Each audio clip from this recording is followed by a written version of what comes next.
জানো তো বন্ধুরা, আজ না বাজার থেকে এত বড় বড় পমফ্রেট মাছ নিয়ে এসেছিল।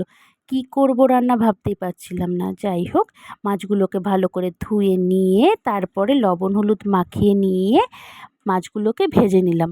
এবার কড়াইয়ের মধ্যে পেঁয়াজ আর একটু সামান্য লবণ দিয়ে ভেজে নিলাম।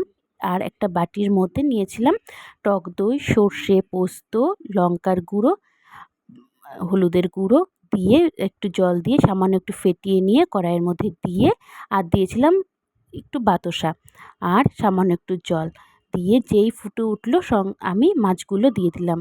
মাছগুলো যেই ফুটে উঠলো তারপরে কিন্তু আমি নামিয়ে নিয়েছিলাম। খেতে কিন্তু দারুণ হয়েছিল। আর তোমরাও কিন্তু বাড়িতে এইভাবে ট্রাই করতে পারো। কেমন হয়েছে ভিডিওটা অবশ্যই জানিও।